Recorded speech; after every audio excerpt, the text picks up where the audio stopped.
Samantala, ibinasura ng Anti-Terrorism Act ang naging panawagan ng grupong karapatan. Tahasan daw kasi itong paglabag sa kanilang karapatan at pagtapak sa demokratiko ng bansa. May report si Criza Lopez.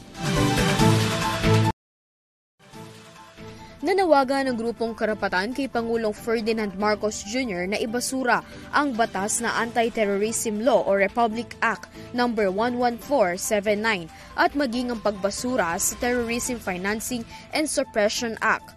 Ayon sa grupo, direktang pag-atake raw ito sa demokratiko, civil rights at karapatan na magsumite ng apela.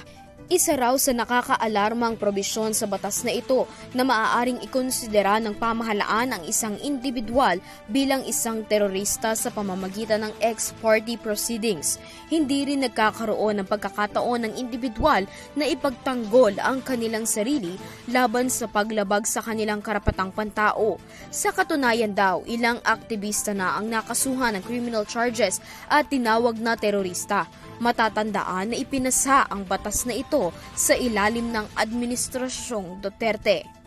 Para sa UrTV News, Criza Lopez, sumasaludo sa bawat Pilipino.